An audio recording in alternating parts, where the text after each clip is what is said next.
All right, I'm gonna be honest. The San Diego housing market, it is red hot once again. It's been crazy. Thumbnail says this housing market is on fire, and that is totally true. It's a tough market for buyers right now, but we're gonna tell you exactly what that means. So today I'm joined by my good friend, Mr. Derek Evans. Derek, how you doing today, my What's man? going on, brother? Glad to be here. Glad to be doing this. I think it's important to understand what's truly happening right now. I think a lot of people have gotten their hopes up that housing would get cheaper with rates going up, or that houses would get cheaper and rates would go down. And we just haven't seen any of that. It's been tough for buyers. So we'll talk about solutions today. We'll talk about what's really going on. Really looking forward to it, man. I love it. It's always nice to have you on. You always bring such a big perspective as far as what's going on with the economy as a whole and relating that back to what's happening here locally. So it's always fun to have these types of conversations. Now, for anyone that's new to our channel, or even if you're not new to our channel, we always like to start off with let us know where you're tuning in from. We have people from all over the US, all over the world, which is what's crazy, tuning into this channel. And I always am just curious, where are you watching from? And we are going to get right into this today.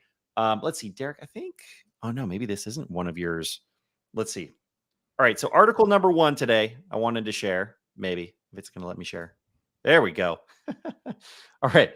US inflation just hit the lowest in almost 2 years.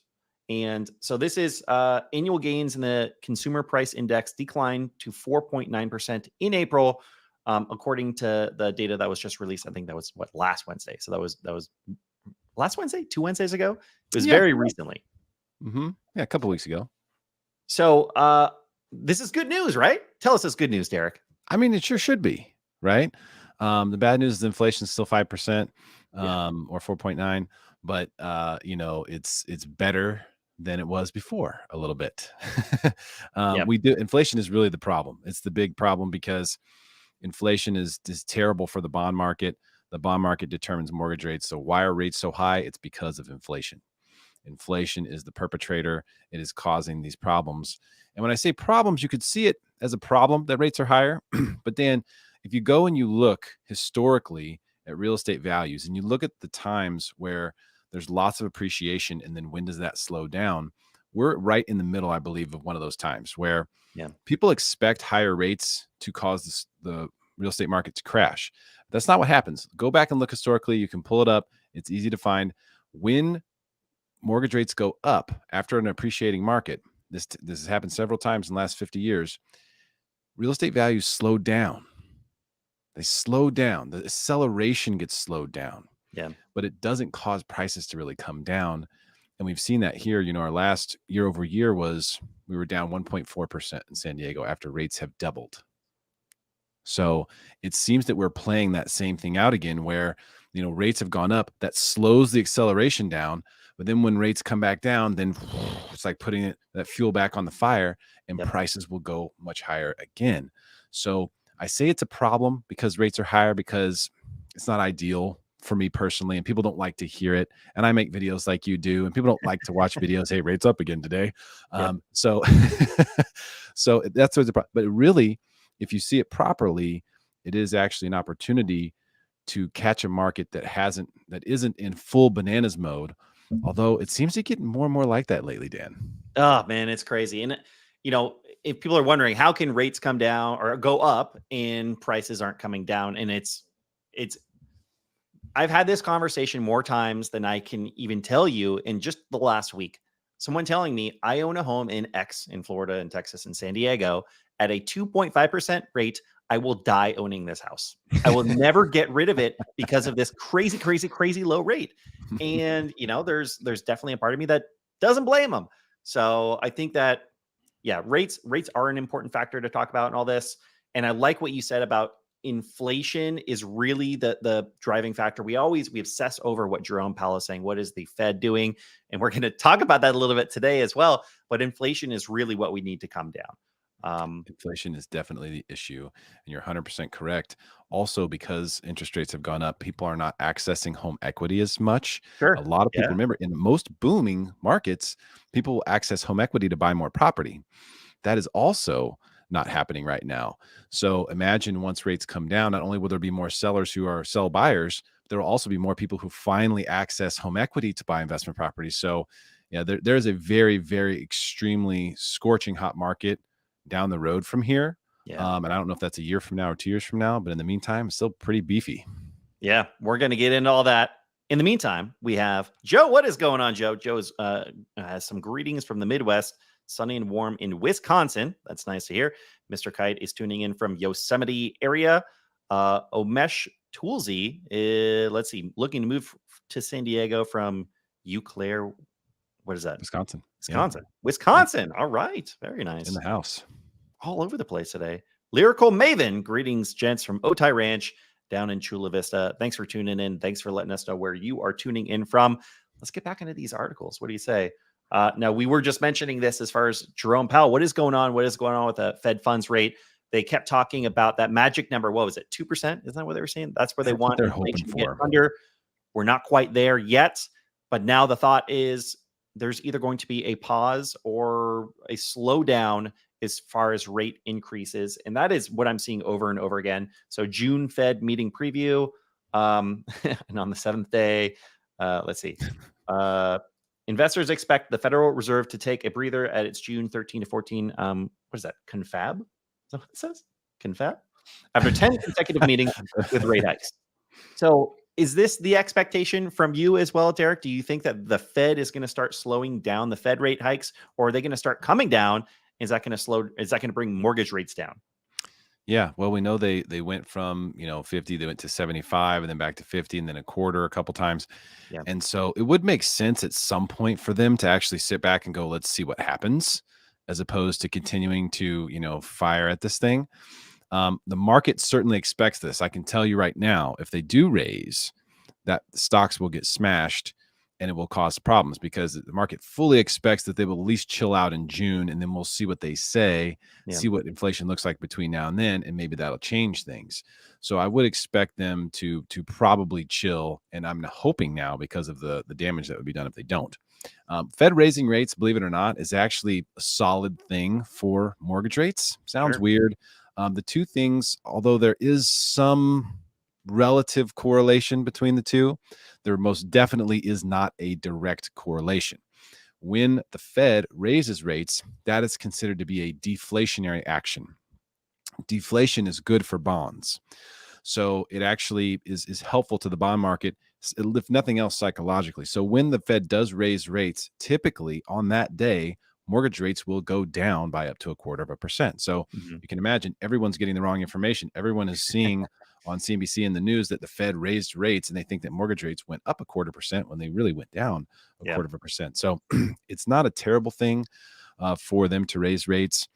But we've gotten to a point now where we're in the fives. Okay. The overnight lending rate is in the fives, which means that if mortgage bonds are only giving you a 6% return, but you can go to a savings account and get 5.5, why would anyone take the risk of a bond? So at a certain point, it does cause problems in the bond market. And I believe, Dan, that we are now at that point. So I would like to see the Fed chill. I think that would be the Yeah. best possible thing right at this moment. And I think we overall, everyone needs to stop doing stuff, especially the people who've broken things like the Yeah. Fed. Banks started failing. So they started breaking. Let's just chill a little bit. We're Stop. seeing some progress. Inflation is coming down. We're seeing some really good signs. And yeah, I think that's what we're all hoping for. And so this is 30-year fixed mortgage rates from Mortgage News Daily, which is a fantastic resource for this type of thing. So this has mortgage rates at 7%. What did it shoot up in the last 2 days? Yeah. Well, today we're actually today was the first day in 7 days. We had 7 straight days losing ground in mortgage bonds, Yeah. which means rates going up. And today we're actually absolutely flat. So same price closed today as what closed yesterday. But rates still ticked up a little bit. So there's a lot of Yep. pessimism on the side of bankers' pricing. But you can see right there. So those highs in October, I think it was late October, those were the highs for this cycle that Yep. we've seen, and we're not too far off of Yeah. that right now. We are close to the highs, which is a like 15 or 20-year high or whatever it is Mhm. for mortgage rates.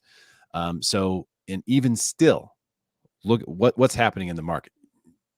You know what's happening in the market. It's crazy. We've got Yeah. people trying to buy houses, super well qualified, can't get them anything.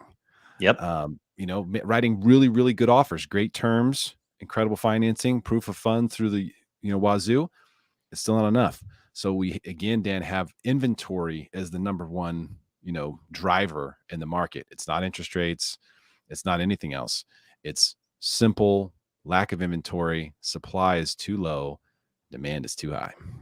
And I don't know about you, but what I'm seeing over and over and over again in the news articles is they really like to promote in the headlines that sales are down. They want you to think that the prices are down, but that is not what that means, my friends. That is not what that means at all. And I think this article you sent me actually does a really good job of explaining that very simply. Home prices are still rising despite sales dropping, says National Association of Realtors.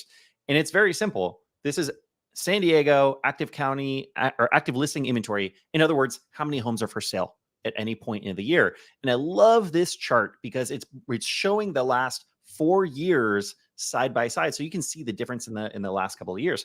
Now, one thing I want you to keep in mind is inventory. The amount of homes for sale has dropped dramatically ever since the beginning of COVID. Ever since the beginning of 2020, we've seen this massive drop. So usually when we're looking at when we're saying what's average or what should be average amount of homes for sale in San Diego, we like to look right before then, which was still a seller's market, by the way. It was not a buyer's market. It was still a seller's market.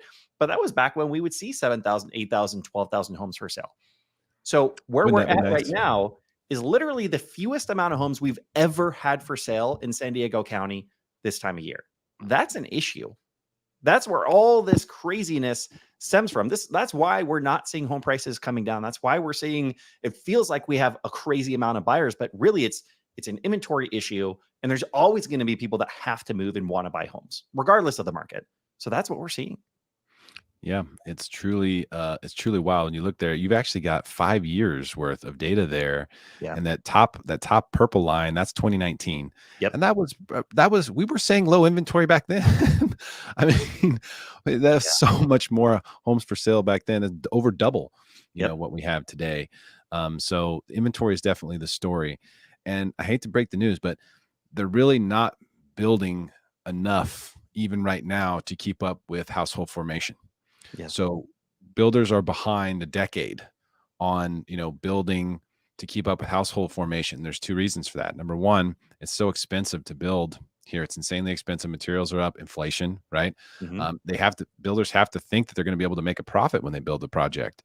They can't just build for the sake of building. There's no government backing here. Hmm. So where are you going to build? They're building on the outskirts. They're doing what they can down in Otay. They have, Millennia Project. There's a few thousand units there or whatever. But that's a drop in the bucket when you look at household formation. So builders not able to keep up with new household formation, and they're behind by millions and millions of households.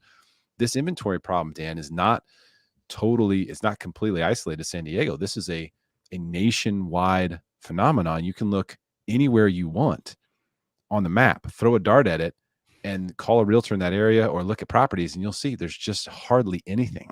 It's crazy.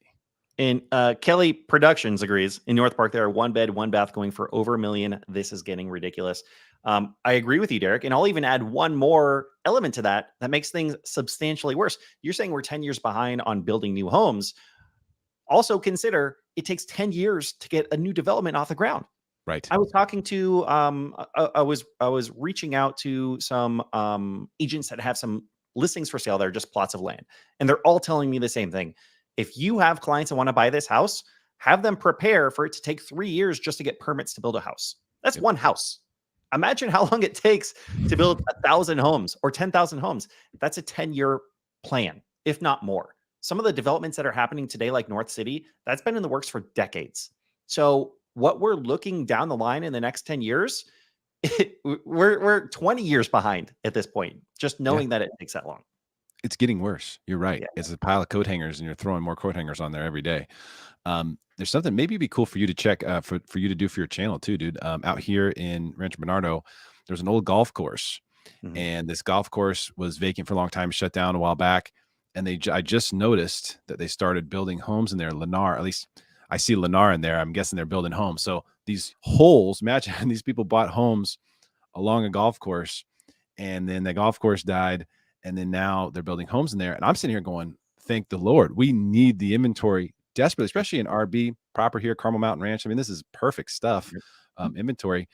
and I don't know how many houses they're building. It can't be that many. Is it 100? Probably not. It's probably like 86 or something like that. Yeah.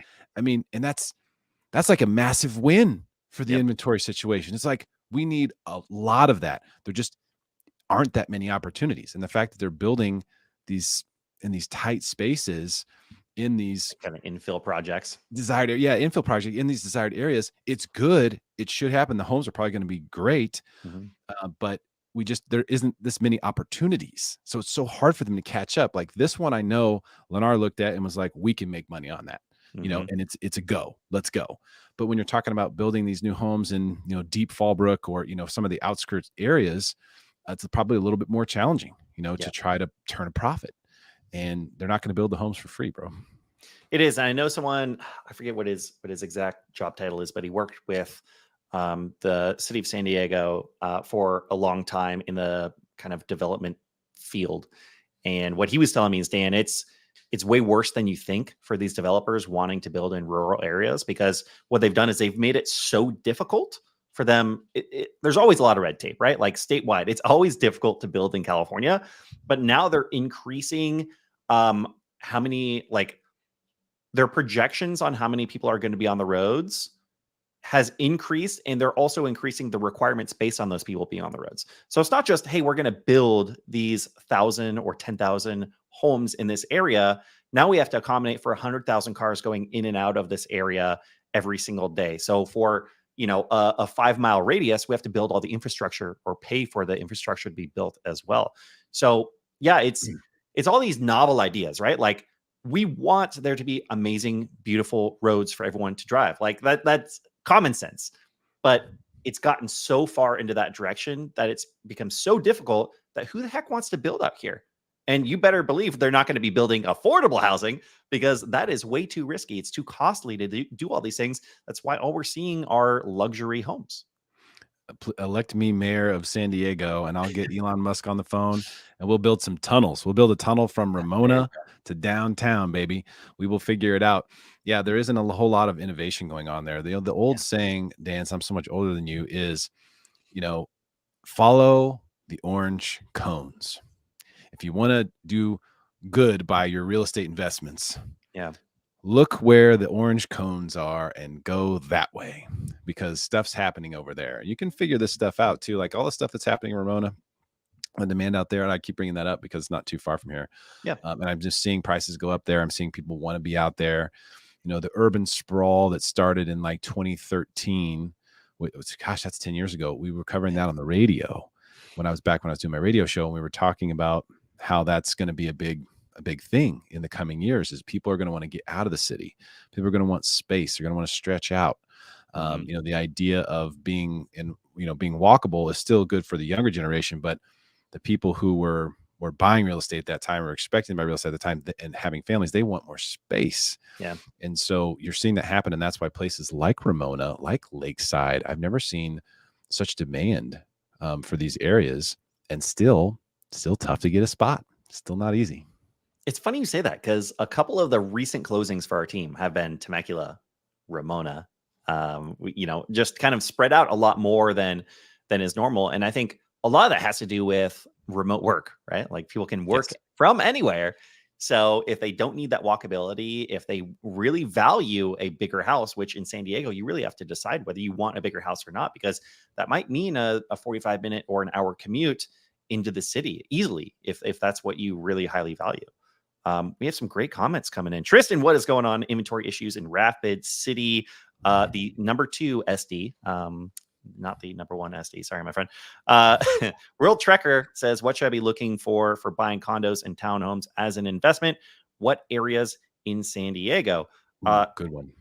That is a good one. Derek, you want to start on this one, or you want me to throw Sure. some ideas out there? Sure. Yeah. No problem. So buying a condo and townhome as an investment. Key thing there you're going to want to do is obviously location when it comes to real estate, and then check out the HOA. Make sure that you are fully versed on how the HOA is doing. One thing about HOA fees is they don't go down, right? And Mhm. that's one thing that's sort of out of your control. Now, the nice thing about condos, They've been going townhomes, up a lot lately. sorry to interrupt, but like True. I've been seeing that across the board, 20-30% increases because everything's getting more expensive, right? Labor's Yes. getting more expensive. Everything's getting more expensive. Everything's more expensive. So and HOAs are not getting more efficient with the way they handle money. So if there's any way you can buy detached, I would highly recommend going that route for an investment. There are not really building detached homes anymore. And if they are, they're on postage stamp lots. I mean, if you can find something with a yard that a dog or kids could run around in, Yeah. even if it's in a not so great area today, that would probably be a better investment if we're just talking about investment for renting and for appreciation purposes. But the nice thing about condos, townhomes is you don't have to do much maintenance, right? That's handled mostly by the HOA. You need to keep track of the interior of the place. Areas, though, areas is a great question. I think, I would lean toward probably Chula Vista area for a condo or townhome, just because you have such a military presence there. You've got a lot of built-in buyers. You've got newer stuff that you can look at down there. Some stuff that's not going to need maintenance for a very long time. That's not too terribly priced. But that's a nice central location. That'd probably be my number one for a condo townhome, Dan. That's a great area, especially because you could get newer and you really don't have to worry about long-term maintenance. The probably top ones, well, the main things I'd like to mention off the top of my head, just to build off what Derek was saying, is the general rule of thumb for investment properties. I think this goes double with like attached properties like this. Be near major universities, be near walkable areas. So all the areas surrounding Balboa Park, there's always going to be a huge demand there. All the coastal regions, depending on your budget. University City is great. Closer to San Diego State. There are a lot of options. Probably specific areas, University City, Oceanside, or even by you, Rancho Bernardo, I think is a really good option as well because of True. so much tech coming to San Diego in kind of off the 56 area. Shout out to my buddy Bern and the communities around you. Yeah. Yeah. I think you can't go too wrong. I would just say maybe stay away from some of the outskirts, and try to stay as central as you can. And that probably would make the most sense. And just pay close attention to, the things that people are looking for when they buy condos is they want to, first question is parking. How many parking spots do I have? Do I have a garage? There's certain things that can be really valuable. And what's the HOA fee? That's going to be a Mhm. big one for you. There's some places that have 275 HOA. There's some places that have 450. Yeah. Are you really getting value out of that? Because it's unlikely someone is going to rent a place from you just because it has a pool or a gym. That's probably not how you're going to get top dollar for a rental. So that you could be, just wasting a few $100s on amenities that no one is using and your tenants Yeah. aren't really paying you more for. So pay close attention to the HOA, know what's going on there. I love these questions coming in. You guys keep it rolling. We're going to get to all of them. Shout out to our friend Timothy Haddix. How you doing out What there up, in Tim? Ramona? Derek, Yes, you know sir. him. Yes, I know, Tim. What's going on, brother? Good to Awesome. see Thanks you for on tuning here. in, man. Hope you That's guys are loving awesome. it out there. Oh, he's got such a sweet spot. Yeah. All right, let's get back to some of these articles real quick, and then we're going to get over and finish off all these questions. So, Cool. we're talking about main issue inventory. There aren't enough homes for sale. Period. No future solution coming down the line. Now, I don't want to say this in terms of pretending like home values are never going to come down. They came down last year. There were what 5, 6 straight months where prices came down. They came down a little bit each month. The problem is we hit the beginning of the year. There were still no homes for sale, and people's mindset shifted based on thinking the market's going to crash and realizing, oh, it's not going to crash. There just aren't enough homes for sale, and then prices started to come back up again. But it is an issue. This is a major issue. And then going back even farther than the last 5 years, like let's look at this. 2013, Gosh. I know, like 2013, 12,000 homes for sale, 14,000 homes for sale, 13,000 homes for sale. Like this is what summers should be like in San Diego County. We should have 13,000 homes for sale. Then we'd have more of a neutral market. Where we're at right now, Insane. 2,400.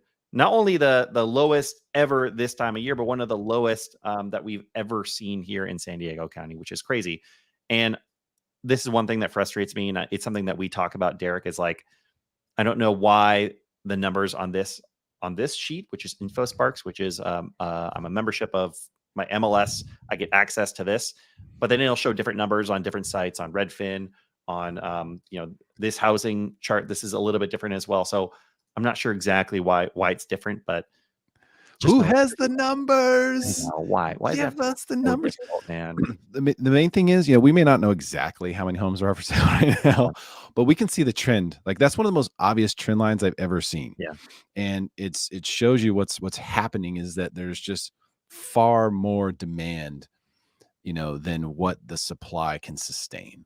that's right. And it makes sense, right? I mean, if you've been here, if you've visited here, if you've had a layover here, you've felt it. This is a sweet spot here in San Diego, sweet spot in the universe where things are just beautiful and Yeah, everything is amazing. It really is a rare place. I've been all over the world.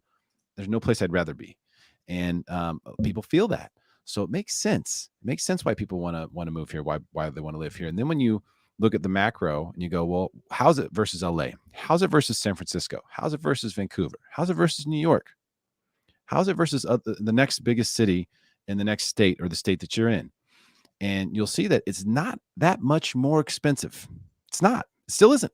That's why there's currently. so much room to It run. will be. We're getting there. It will be. No, that's what I'm Yeah, saying. yep, Prices will be double what they are today. yeah, Mark my words. I'm going to set it in my calendar to come let's back do to it. this video. I'm telling you, it is. They will be double what they are today. There Yeah, is no question about it. It's only a matter of how long will it take. Will it take 6 years, 7 years, or 16 years? We don't know. But 100%, one day in the future, if we're alive, we'll look back and we'll say, real estate in San Diego was a bargain the entire time we were alive. yeah, And it always felt expensive. It's yep, always felt expensive. It always seems expensive. Dan, I remember the bottom. Okay, the bottom. Now, you want to talk about what a feeling is at the bottom? The reason why I know what a bottom feels like when I talk about it, because I've experienced it. The mhm, bottom from the crash was no joke, man. No one wanted to buy a house. Nobody. And people thought it was too expensive to buy detached homes for $450,000. Okay. And people were saying that. That's crazy. No, I don't want that. There's homes in Temecula that were gorgeous, had pools and stuff, $399. yeah, No one, no, with no offers. When you get to a bottom is where nobody wants to buy. We're definitely, you know, we're not. This isn't what I would say is a bottom in a market. We haven't crashed. There's been no move, but that's what a bottom is. We have bottom symptoms where you have everyone attacking real estate.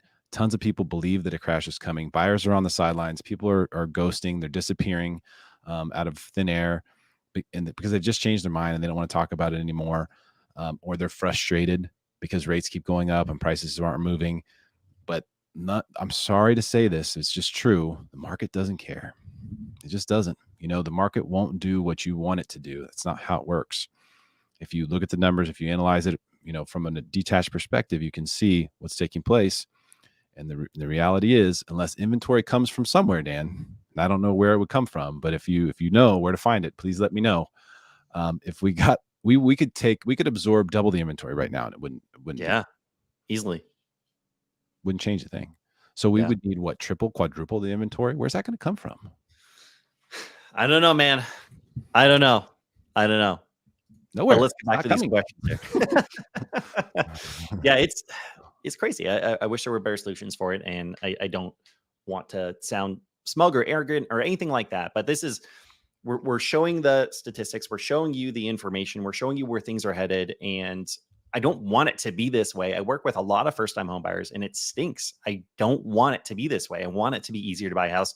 I want there to be more options available, but there aren't a lot of options out there, and this is exactly what we're seeing. So this is the reality, and we talk to people all the time. In fact, we were on an email thread with someone today that was asking, or yesterday asking, hey, we can't buy till the end of the year. Do you think rates are going to come down by then? Like hoping rates are going to come down. And I think, you can tell me what you what you actually think here in a second. But I think, Derek, you would say that rates are going to slowly start coming down through the end of the year at some point over the next couple of months. However, that's not all a good thing, because that also is going to increase competition. That's also going to bring more buyers out that are waiting on the sidelines right now. And that's what I'm worried about. There's no one thing coming down the line that's going to fix things.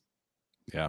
When rates do go down, there's a tremendous amount of people who are going to jump in, a Yeah. tremendous amount, including some people who will be sell buyers who will hold a lot of cards, and they'll get back into the market. And then you'll see people who are waiting for rates to come down, they'll get back into the market. And you'll just see that's when it's going to go crazy. And I don't know how long that's going to last. I don't know if it'll be a year or two or what, But that's when we're going to go back to 20% a year, and it's going to be bananas. And people will look back on today and go, damn, that really was as good as it was going to get. How could we have known that? Only if you were watching this show or if you're doing your own research, you could realize that this is actually an opportunity. The slowdown in the acceleration of real estate values in a hyperinflation environment that we're in is a gift. Now I'm going to ask you a question, and then you could just roll right into "Inventemos la felicidad" down below his question. But do you think there is a magic number? Like, what does the interest rate have to get down to where we're going to see more homes hit the market, to where we're going to see more people willing and able to sell their house and not worried about the 2.5 or 3% mortgage interest rate that they're sitting on? Sub 5%. That's the number I have in mind too. Yeah. Sub 5%. It starts with a 4. Okay. Yep. Now I'll start to look at getting that HELOC and buying that investment property we've been talking about. Now I'll consider selling, taking my equity and rolling it into the next one, maybe doing a 2-1 buy down, whatever. But it'll start to get the wheels turning, right? It'll be the inflection point, because it'll be in the news. Average interest rate hits, under 5% for the first time since blah, blah, blah. It'll become a thing where the media will market it, and then everyone will be on board. Applications will go through the roof. Everyone will be busy. You'll be showing 1 million properties. That day will come. It's just a matter of how long will it be between now and that day, where the market is, believe it or not, this is quiet for the market. This is quiet, and it's still crazy. It'll get much crazier. And should people wait? It's a hard thing to to say, hey, this is the perfect time to do it. And once you're willing and able and you know where you want to be, that's the time to really begin the process. And the process is easy. You start off by just getting pre-approved, and then now you can look at homes until you find something that you love, and you might look for 6 months, you might look for a year, who knows? You look until you find something that you love, and then you go for it. And that it doesn't have to be any more difficult than that. And why don't you take a stab at the question down below? Sure. Okay. So what's the average interest rate in SD? Right now, today's not a great day. We've been up. This is the 8th day in a row that rates have gone up. So FHA and VA rates now are in the low 6s. You're seeing conventional rates in the high 6s, low 7s, and this is with no points and no fees. So that's just kind of where it is right at the moment. The nice thing about interest rates is that you don't have to marry an interest rate. Now, I will say you do have to get hitched to your house, right? You do have to get hitched to your purchase price. Those things, can't change those down the road, but the interest rate is something that can be temporary. Yep. And that's the good news. You're not stuck with it for 30 years. You may be stuck with it for a year. You may be stuck with it for 2 years. I think that's absolute tops at this point. But you may be stuck with it for a little while. You don't have to be stuck with it forever. And that's the good news about interest rates. So it deters a lot of people. And if you want to buy something, if you want to buy bottled water for whatever reason, and they're giving away water, and so people aren't buying the nice water, then that's the time to buy it. There's less demand, right? There's less people wanting to get in there. So when rates are higher, that deters buyers, and that creates a better opportunity for buyers. Even though it doesn't feel like it, it's better than it would be, because prices are lower now, I promise you, than if rates were at 4%. If you were stoked because rates are at 4%, I promise you, prices would be much higher. Your monthly payment would probably be the same, but you'd be paying a higher purchase price, and your potential for upside, in other words, to improve your situation by refinancing, would be lower. The possibility of that would be lower. So all the things are actually kind of lined up really nicely for buyers at the moment, even though it doesn't feel like it. And as far as those are the average rates. When do you refinance in the future? As soon as it makes sense. I have a very detailed calculation that I do for that, where we look at all the costs to refinance, look at what the savings are, what's the time to recoup that, what does the forecast look like for interest rates. So I go through a lot of detailed calculations on that. There's no good rule of thumb that I have found, but I think it needs to be significant, if you're going to do a refinance, and be patient. When this next refi cycle comes, be patient, because rates are going to go down for a while. So you don't necessarily need to refi 3 different times, be patient, maybe try to refi once, maybe twice if rates get crazy low, but be patient. Cool. And by the way, I don't know that I really did a proper introduction to both of us. Derek Evans, my man here in San Diego. You are a VA loan specialist, but you're a loan officer. You work with a lot of buyers here in San Diego County. You have a fantastic Instagram. So if you guys want to go check out his Instagram, probably get into the weeds on what's going on with mortgage interest rates. and just a wealth of knowledge. So make sure to follow Derek over there. And if you don't know me, my name is Dan Parker, your San Diego real estate resource. And today we're talking about what's going on with the housing market, why it's on fire, why prices aren't coming down. We have a bunch of questions in the queue that we're going to get through right now, but drop your comments, your questions over on the side, and we're going to burn through these. Kelly wanted to respond to the best areas in San Diego County for buying an attached property, a condo or downtown. And she thought El Cajon, Santee, Spring Valley, La Mesa, Claremont. I think she's coming from a direction of like better prices Mhm. and kind of what Derek was saying earlier, that there is kind of this sprawl of like people starting to go farther and farther out. So I see a lot of those areas as areas that have a massive potential in the future. And areas like Santee, like I work with a lot of clients over in Santee. A lot of young families are moving over there because of affordability. And when we start to see that, then it's just going to keep going up. We're seeing more development, more newer homes going over there. I have 2 clients that are closing on new construction homes in the next couple of weeks. I have a seller that's closing over there soon in an attached property that they utilize as like their first home. There's a lot of good over there for sure. Yeah, can't go wrong with Santee. I'll tell you that right now. On some Yeah. of those places, though, with condos, something to keep in mind is that a lot of them are older. We don't really have any new condos that have been built in the last like 20 years in a lot of those places. So they're older. So you got to really check HOAs, solvency, deferred maintenance. Remember, when you buy a condo, if all of a sudden they go, hey, we need a new roof or we need new siding on the whole place, they can do a special assessment for you, hit you for 10 grand or 20 grand. I've heard people get hit for 50 grand per Yeah. person, per owner. So that's why I like the newer ones, lower maintenance, location, but also double check those if you're looking at one. Is it FHA approved? Is it VA Mhm. approved? Because when you ultimately do sell or look to sell, you're going to want What to are have a additional full pool of barriers? buyers. Mhm. Yeah, I completely that's a good point. And in fact, another thing that like this just happened to me. I had some sellers that were selling a house in Santee, and the master insurance policy for the entire community was dropped by the insurance provider, which is happening a lot right now. And it has to do with it being in a high fire hazard zone. A lot of insurance providers don't want to insure in California anymore because there's too many risks associated with it. So their master insurance policy was underinsured by $50 million, which resulted in each property owner having a special assessment of around $3,000. So it wasn't the end of the world, but still a challenge. And there was this window there for 2 months where you couldn't get a conventional loan to purchase this property because of this issue. Mm-hmm. Wild.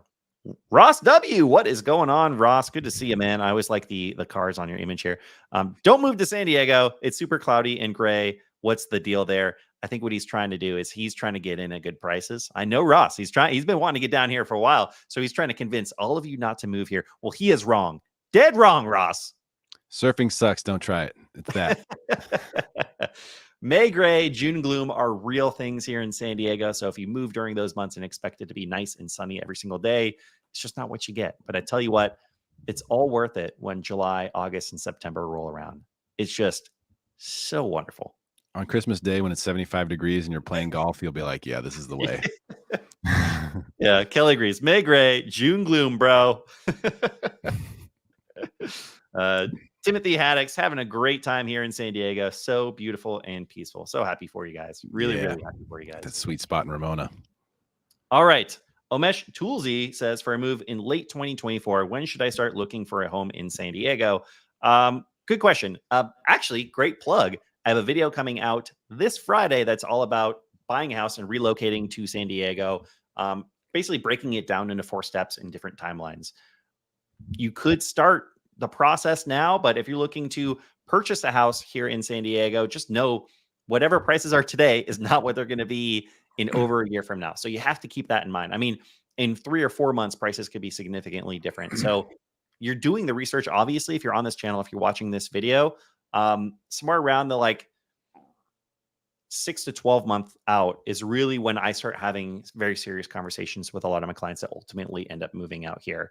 And those original conversations are really more just scratching the surface as far as like what areas kind of make sense based on your budget, based on your needs, based on your wants.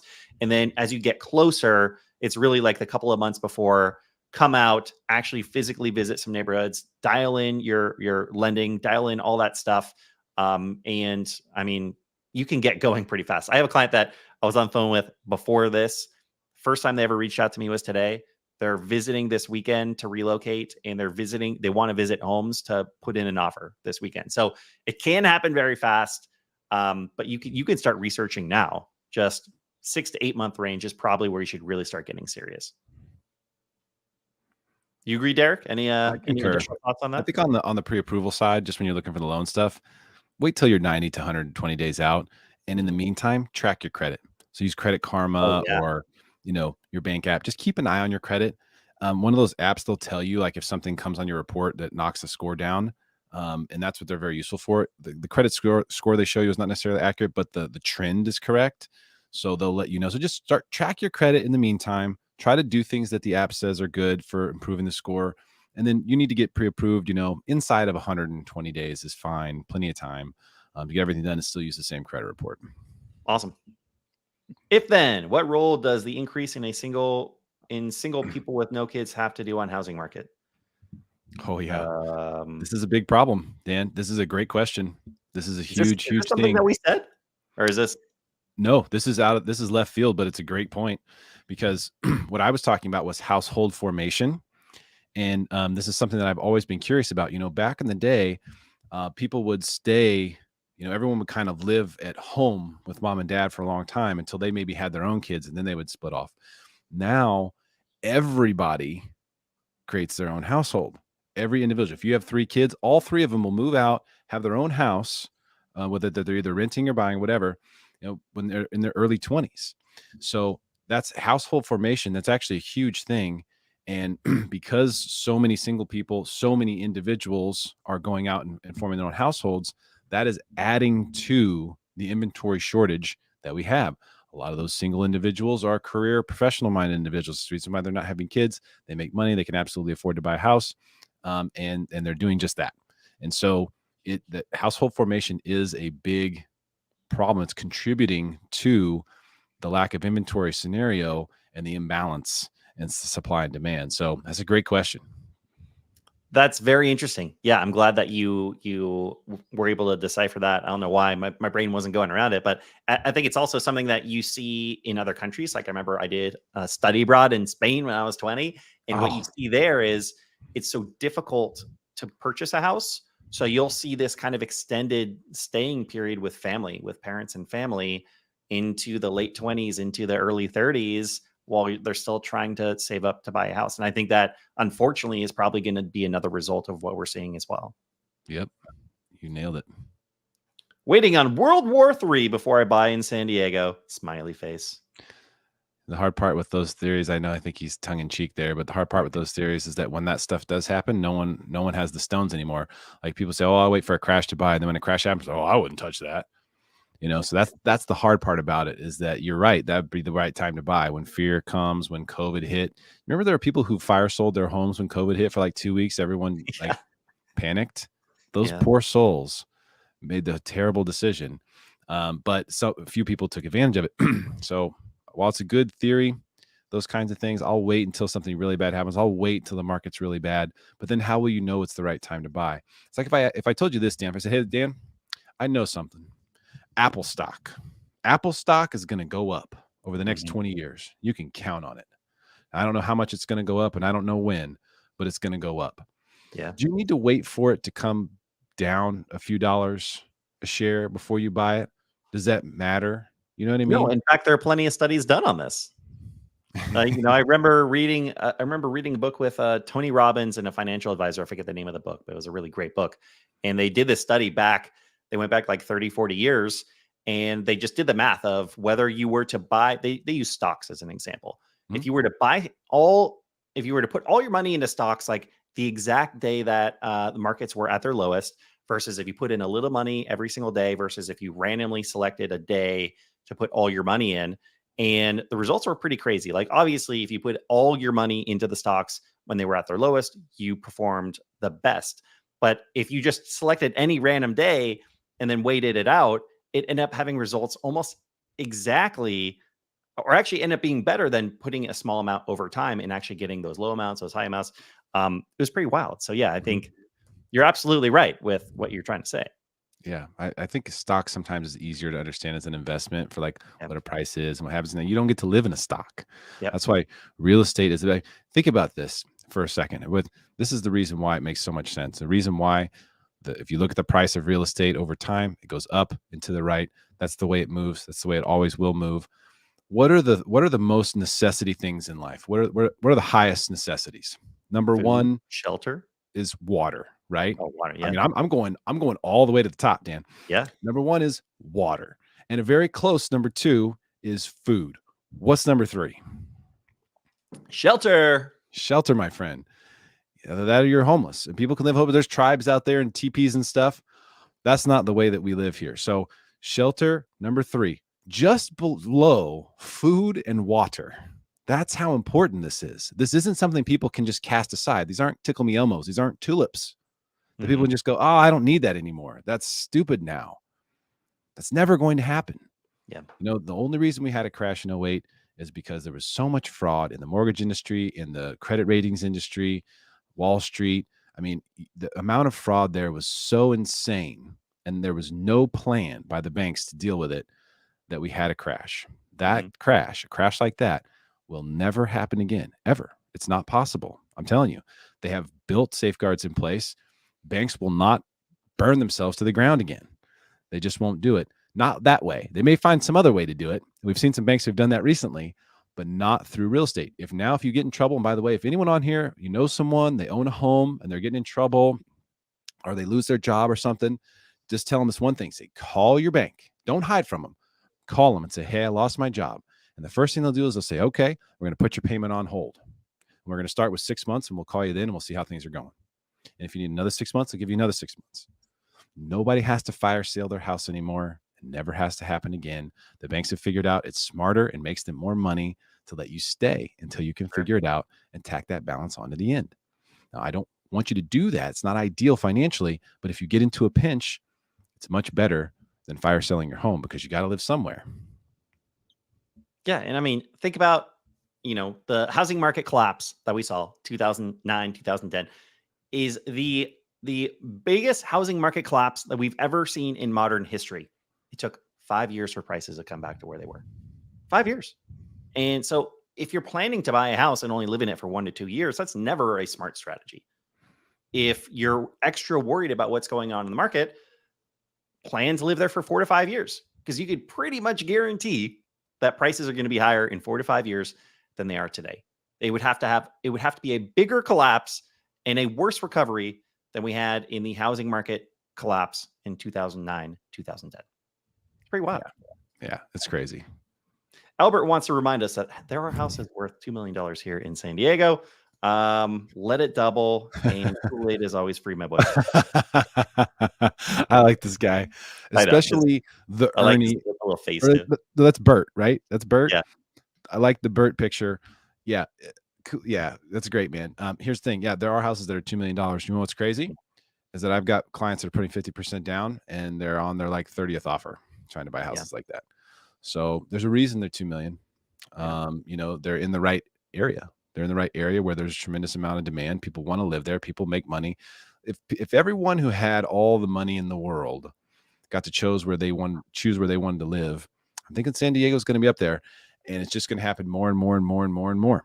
We're Mhm. seeing more and more LA money coming down here, dude. I'm seeing a ton of. Are you getting a lot of San Francisco Oh, I have been for inquiries? the last 2.5 years. Yeah, Yeah. yeah. It's that. Have you seen it ramp up though? I mean, just in the last, let's say, year. Yeah, but what's funny is I'm getting more people that were from the Bay Area and then maybe moved home or moved somewhere else, and then they decided, you know what? Why would I live here when I could live in San Diego? Gotcha. So I'm definitely seeing a lot of that. Second stop. Okay. Mm. That makes sense. Yeah, I think we're going to see the migration to San Diego. People look at the household income here. Now, household income averages, the median household incomes now mean a lot less, especially in areas like this, because you have people whose median household income is being calculated in San Francisco or Austin or wherever, and then they come and they live here. So when you look at San Diego's median household income, remember those people their income may not even be calculated here. So a lot of people have used that for a long time to try to project, what's going to happen in housing here. It just doesn't work that way anymore, and I don't think that's going to change. I see that as being a long-term trend, the work from home trend, the hey, I make a lot of money, I can live wherever I want. Where do I go? If San Diego isn't on the options list, then you're making a huge mistake. And I was hoping that I could find this. I'm so happy that I did. Beautiful. This is from a video I did earlier, I think just a couple of weeks ago. This is showing the population change in some of the major cities throughout California. And it's true, people are still leaving California, but very specific parts of California. And so everything in the red, this had a population decline last year. Everything in the blue was a population increase last year. So you could see places like Los Angeles lost 90,000 people. San Francisco lost 2,000. So actually almost flat. That's actually pretty interesting to me. And then Can't be Santa right. Clara lost 15,000 people. A lot of the big metros lost people. San Diego actually saw an increase. It's not a ton, but it's 1,254 people. We saw an increase where a lot of the rest of California saw a decrease. And it goes back to what you're saying. I mean, it's a wonderful place to live. Live your best life here in San Diego, right? Like that's Very literally my good. motto, and it is for a reason. World Trucker wants to know, where do you think the population in San Diego is 10 to 15 years? Will it continue to lose population because of affordability? Great timing, actually. I guess I wasn't paying attention to this next one.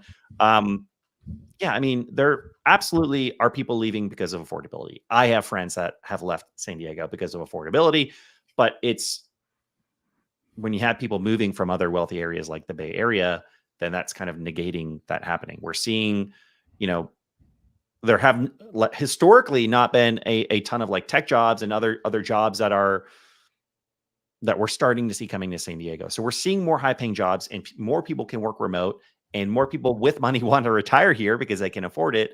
So I don't see it going down at any significant levels anytime soon. Yeah. Well, I mean, there was actual specific details one year when they were calling for this California exodus.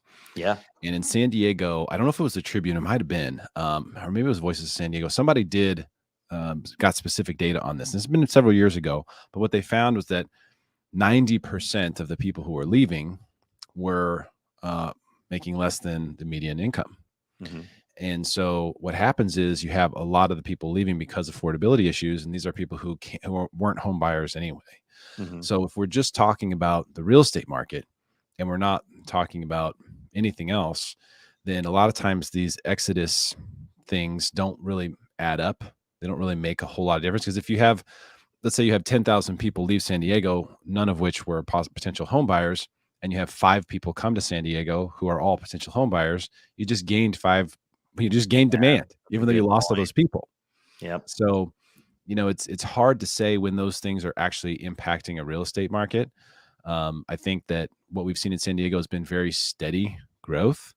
And I mean, I don't know what the plus minus is, but from what I see, just from a traffic standpoint, from a quantity standpoint, from a number of people in the fans at Padres games standpoint, although the team's better now, there's more people. That's what Yeah. it looks like to me. So I don't know if it's just me, but that's what I see. Yep. I agree. Ross said, appreciating his house in Seattle more and more after visiting San Diego last week. Can't comprehend $1 million for a 2-bed, 1-bath. Still love it there, but I'm not a player in this market. And yeah, I mean, there's no doubt. I specialize in helping people relocate here, and I can't tell you how many people have reached out over the years wanting to make the move, wanting to buy a house, but for what they could potentially afford, they just couldn't really envision that life here. And it's unfortunate, but it's the reality.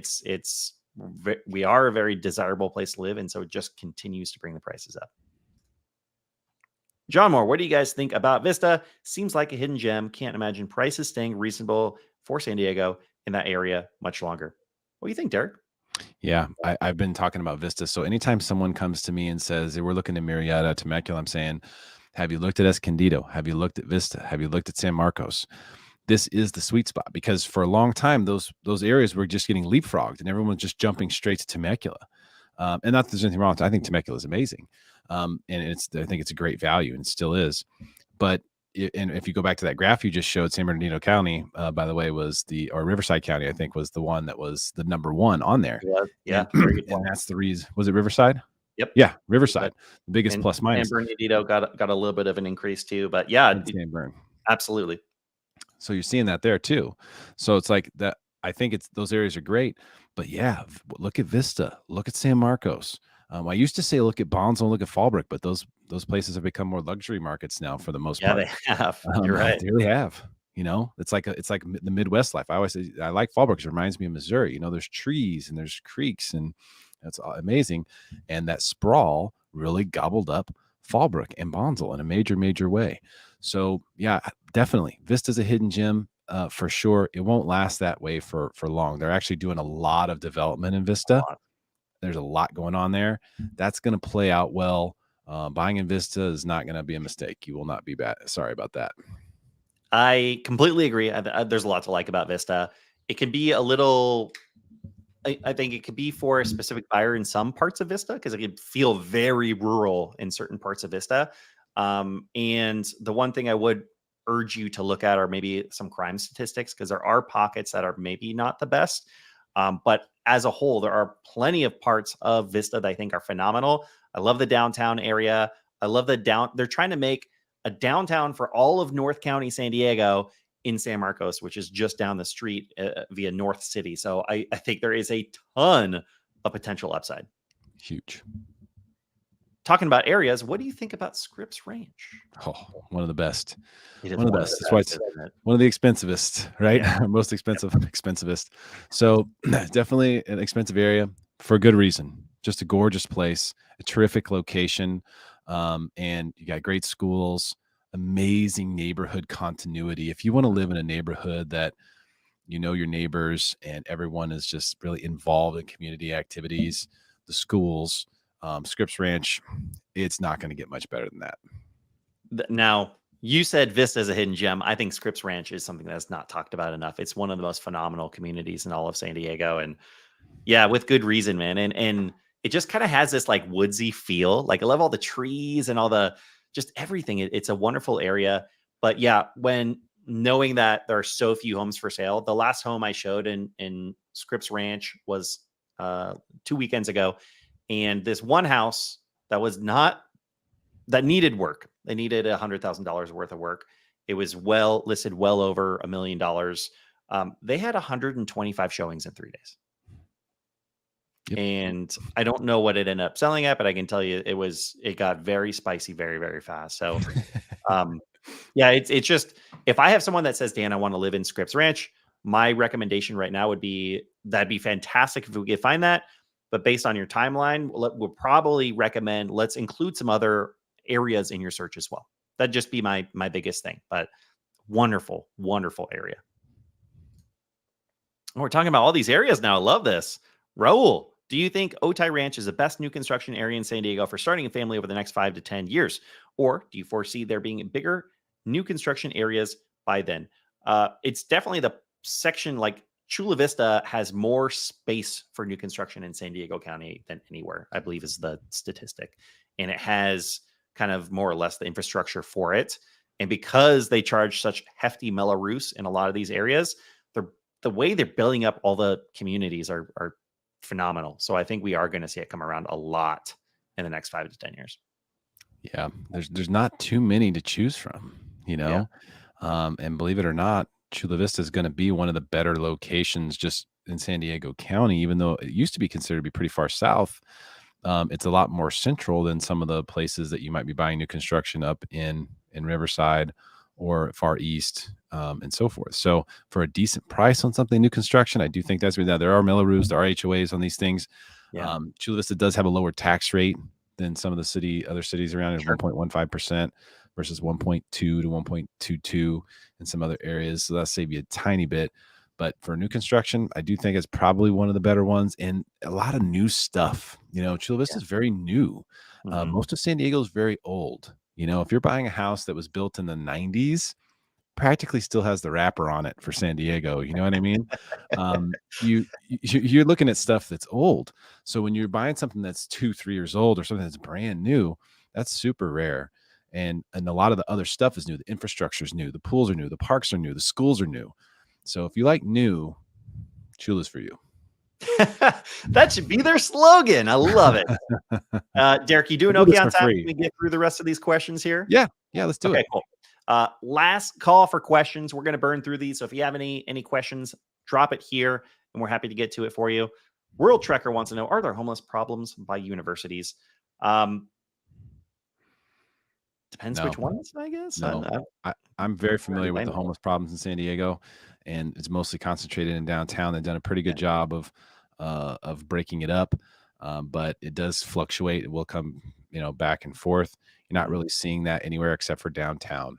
Downtown there at the 5 and I think it's Imperial or something like that. Yeah. That's where it's East pretty rough. Village, for sure. Yeah, It's hit that's a hard. tough spot. The one area that kind of comes to mind, and it's not any like one specific part of this area, is the San Diego State College, Greater College area, like Mm, nowhere by the directly by the university, but kind of university area adjacent off like El Cajon Boulevard, University Ave. Sometimes you can see some issues over there, but yeah, it's always tough to for this topic to come up. We need some solutions. It's bad. it's tough. What do you do? I mean, I've thought about it long and hard. I don't have many good ideas. Yep. Jacob wants to know, I saw your video about the California first time home buyer loan program, and it sounds, I thought you were going to say too good to be true. It was too good to be true, unfortunately. Sounds like the funds are just, they're going to dry up very soon. Is the program still a valid option today? I know the answer to this, but Derek, I know you know it more Yeah, intimately they gone. than I do. Yep. They gone. But there are other incentives for first time buyers and even non first time buyers. If you fit Mhm. certain qualifications, you can get grants, you can get down payment assistance. So there's other options. That one was such a sweet deal that the money was gone in 5 business days.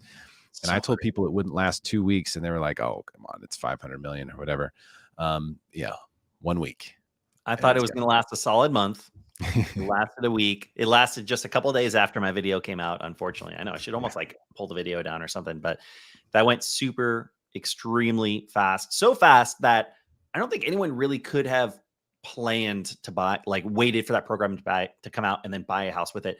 They just so happened to be buying a house while this was available, because it could take 5 days for negotiations. So you right. can't even plan to buy a house that quickly. So um yeah, that's, I don't know. It's a bummer. Like I think you actually came on this channel and spoke about it though. What's interesting is like, is yes, I want to see more first time home buyers. Yes, I want there to be more options for people to buy houses, but this is actually maybe not a good solution overall.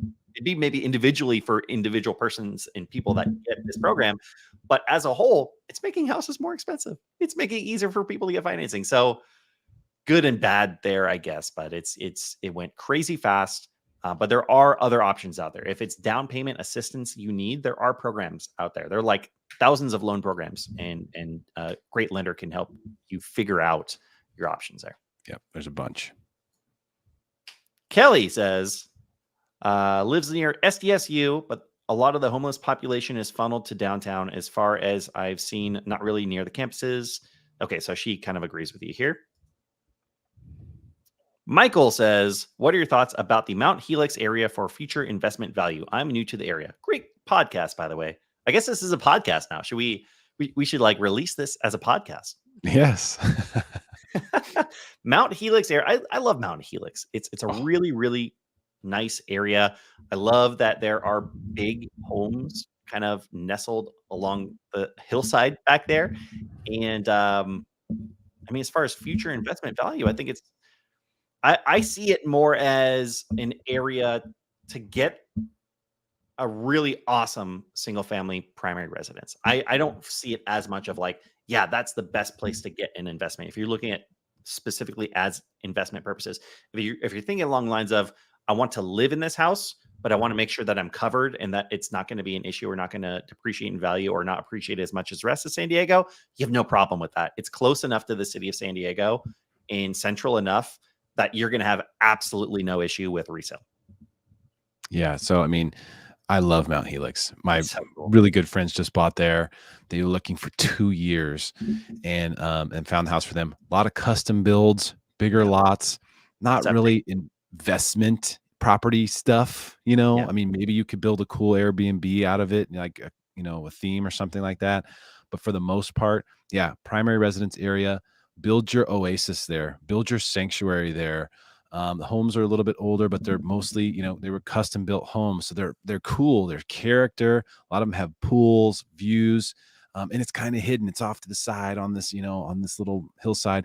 Yeah. I really, really like it. And I think if you want a custom built home, if you want a little oasis, a sanctuary, man, that's a great place to look for one. I love that a couple of neighborhoods are popping up in the chat today. That are neighborhoods I haven't visited in a couple of weeks or a couple of months. So they're kind of out of sight, out of mind based on the people I'm working with currently. And you're just reminding me of what I love about all these different areas. It's Yeah, fantastic. man. Mount Helix, huge, huge, awesome place. Stephen Williams says, how do you think the end of work from home will, for most major tech companies will impact things? I mean, as far as what I've seen, and I'll be really interested to hear your take as well, is I've been talking to a lot of people that are saying, not it's stopping, but I'm going to have a hybrid role. I'm going Hmm. to work in the office 2 or 3 days and I can work from home 2 or 3 days. So that's what I'm hearing over and over again. And what's interesting about that is like, if you're thinking about a commute for work 5 days a week, you don't want to be more than 30 minutes away. But if it's 2 days a week, then a 45-minute commute is a lot more digestible. So that's what I'm seeing more than anything. But let me know what you think, Derek. Yeah, yeah. I mean, I think we'll see what happens with it, but I think it's all about demand, right? Like the people who are making the most money, who are in the most demand. For example, I have a client who's buying in Idaho. Okay, and we can do loans in Idaho and many other states. And so, she came to me and she didn't have her remote work letter yet from her employer. But she said, "I'm not worried about it because they're so hard up to find people who do what I do, and I'm one of the best ones." She's like, "There's no way," and she's like, "I work from home. There's no way I won't Mhm. be able to get it."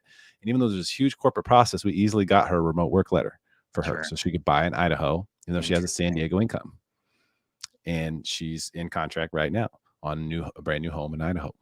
So, I think that it's all about demand. These tech people, if they are in a demand position, then companies will offer it. If they don't need people in the office, they will offer it because it doesn't cost them anything to offer that. And so it's considered to be a perk. So instead of paying you 200 a year, we can pay you 180 and say you have remote work. People will take Yeah. that deal all day long. Mhm. So, I don't see it being something that negatively impacts. I think if anything, you're going to see more and more companies doing that, more and more companies allowing it so they can keep good talent. Sure. And those people are home buyers. So where are they going to go? I think this is one of those destinations. Omesh says, thank you, Dan, for your channel. San Diego has a great future. Thank you, Omesh. I appreciate that a lot. Jesse says, what if I want to eventually rent out my property out when I upgrade? Would it make sense to buy a smaller place in a more expensive area? Um, I think for me, that's almost too general of a question to really give a really solid answer. I can tell you this: things change, scenarios change, reasoning behind selling or not selling changes. When we owned our first house, we bought it in 2015, and we were debating whether or not to sell in what was it, a year and a half ago? So 2020, early 2022. We were debating selling, and ultimately, like, we thought we were going to rent it out. We thought we were going to move on, move somewhere else, rent it out, and we could have done that if we wanted to. The reason we didn't, well, a couple of different reasons. One, we decided, is this the perfect investment property for us, or could the equity that we have in this house, could it be better utilized for investment property somewhere else? So that was one of the questions. The Beautiful. other question, the other thought in my head was, we could have the potential to make hundreds of thousands of dollars without paying a penny in taxes because of the homeowner's exemption. That is like a once in a lifetime opportunity to make hundreds of thousands of dollars without paying a penny to the government. And so we ended up deciding to go the route of selling, because if we were to rent it out for over 3 years, we would no longer have the opportunity to sell it with that situation. So, yeah, that didn't answer your question at all. Derek, what do you think? Do you have any thoughts on specifically his I question here? think the concept behind this question is, does it make sense to buy the smallest house in a nice neighborhood? And I think the answer is yes to that. Do you want to have the most expensive house in the neighborhood? No. No, you don't. Not from an investment standpoint. From an investment standpoint, you want to be at the entry level for whatever area you're in. That's where you're going to get your most bang for your buck because there's always going to be the highest demand at the entry level. So, like the entry level homes in Scripps Ranch, the entry level homes in Poway and Old Poway, those little 3.2s that are 1,100 square feet. Those are always going to be the entry level ones. There's always going to be demand because people who want to live in an area are going to look at the least expensive homes in those areas first. So it's always going to make sense to do that, as long as everything else lines up for you too, because you're obviously going to live there. Doesn't make sense for you too. Don't forget about yourself. Yeah, And 100%. as long as those two things line up, green light. Love it. Great feedback. My buddy Misha Thompson, the best German realtor I know. Appreciate you, man. Emily Benito, San Diego realtor by Real. All right, we got a fellow real There we agent on go. here. Having a hard time getting my bestie, who is an FHA first time buyer's offer accepted in this market, getting beat by cash offers. Any tips? They are looking for a $700,000 single family home in Central and East County, San Diego. Yeah, I'll tell you from like an offer perspective, and then Derek can probably tell you some tips on the finance side and some different things you can do. But Yes. as far as getting an offer accepted, so first of all, that's a crazy tough budget for a single family home. If it were my bestie, I would probably say just have a realistic conversation of uh, is this possible in this market? Do you really want single family? Would you consider an attached property, a townhome or a condo? Because like that could be your first step into this market. A lot of times, almost 100% of the time, the first home is not the dream home. And it's getting a foot in the market, building some equity, and then being able to ratchet that property into a nicer, better property down the line. So that would probably be my first advice. And just make sure in that scenario that if you're putting in offers for attached properties with HOAs, that they are FHA approved. So make sure that that side is really good. And then the other question that I would have is, well, for one, see if there's any new construction. New construction might be a really good deal. You might not get a commission out of that based on, especially like Chula Vista, some of those new developments, they don't offer any agent commission, so you might be out of it. But if they really are your bestie, that might be a good option. And let's see what else. The other thing out of that is maybe not necessarily that they're an FHA buyer, but how much money do they have in the bank? That's one of the toughest things. A seller wants to know if they have multiple offers, that there is a possibility of them going a little bit over the appraisal amount. So that's probably one of the concerns as well. And then the probably best piece of advice I could give is look for homes that have been on the market for a week or 2 weeks. Like if you're really struggling getting homes offers accepted the first weekend, then they're probably just going to have to look, or they'll have a better luck looking at homes that have been on the market for at least 7 or 10 days. What do you got, Derek? Okay. Lending side on this one, I would have the lender do this. And this is where we have to earn our money, right? We need to be following up with listing agents when we submit an FHA. Yep. Submit the DU as well, right? And if there's low credit scores or if there's high DTI or anything like that, then submit. You have the loan pre-underwritten, and you submit with DU and with your underwriting approval and your proof of funds. So you just show them that you've done your homework. You have the lender follow up. Hey, I've got all this stuff. Here's what the buyers look like. Here's the credit scores. Here's the DU. Here's the underwriting approval. Here's the proof of funds. This loan is done. Okay. It is already done. We are as good as cash if you will take us. Now, also, another thing that I would suggest, if there's any question at all, if they're looking at it attached or anything with an HOA, is also have the lender submit with all that stuff a copy showing that the HOA is approved for FHA. And you can do that very easily. It just takes a couple seconds, screenshot and show them, hey, we've done the research. This place is FHA approved. This is our proof of funds. This is our DU approval. This is our underwriting approval. This is our lender who's here and has questions or can answer all of your questions about this. Get ahead of those things because you don't know what the listing agent's worried about. You don't know what it is that the seller's worried about or what bias they might have against it. So you just cover every single base. And that is the best way to attack it from the lending standpoint. Put the loan officer to work, and they should be able to do all that stuff without a whole lot of effort. But it's very helpful. I love that. That is gold advice. And it just goes to show like there aren't any loan packages that are bad loans. This is not a FHA loan is not a bad loan, but it needs to be presented in the right way. The better that it's presented, the better you of an opportunity that you have of getting your offer accepted. And that's presented by you. And then also having a lender partner that's going to take the time to really thoroughly provide all the information and pick up the phone and call the listing agent. All Yep. those things are going to have a massive, massive effect. Kelly says, yeah, the closer you are to El Cajon Boulevard or by the San Diego State College area, the more homeless population and prostitution and drugs. Okay. Okay. All right. Just tell them the Kelly. truth. Oh, I'm a guy. Kelly is my last name. All right. Apologies. You got to tell us your first name. I don't know. Mr. Kelly. I'll call you Mr. Kelly. Mr. Kelly. Jessica Gonzalez. Heard there is a possibility of interest rates dropping by the summer. Are you hearing the same? And I know we're getting really short on time, but Derek, maybe give us a quick little synopsis of where you see rates going. Well, short term, rates will drop when the debt ceiling deal gets solved. Politicians are messing around negotiating at the moment. Once that's done, that deal gets done, rates will drop. Now, probably a lot, 1/4 to 0.5%, just like that. Bond market is spooked right now over that. The possibility of default will be very bad for bonds. So the bond market's spooked a little bit. Credit default swaps, prices gone crazy. So when that happens, we'll see a nice drop, and that's going to spur activity. Then slowly, as inflation trickles lower, we're going to see rates trickle lower as well. So I would expect rates to be lower in a couple months than they are today for sure. Love it. And Mr. Kelly says, haha, Brandon Kelly. I think I prefer Mr. Kelly. So I'm just going to keep calling you Mr. Kelly. If that's okay, Mr. Kelly. Carlos wants to know thoughts on Bonita. So this is a part of Chula Vista. It's actually a really cool, really unique little part of Chula Vista. Chula Vista is, I believe, I want to say the 3rd or 4th largest city in California. So Chula Vista is a large place. Bonita is a section of it that's pretty central, like north central. And a lot of those homes are like what I think of when I envision of Bonita is like horse properties or like equestrian properties, big lots on septic. You're talking like an acre, 2 acres. And then older homes built in like the 60s are kind of like custom. But I think it's awesome. It is a really cool, unique little part of Chula Vista, but I think it's geared for a very specific type of buyer.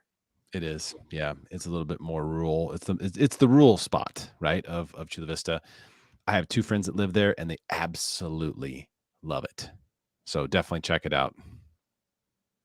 Misha says Department of Defense has switched more and more jobs into hybrids. Okay. Yeah. So what I was saying earlier, people having to go back to work. I think this is something we're going to see more and more hybrid jobs that are going to allow people the flexibility of moving a little bit farther out.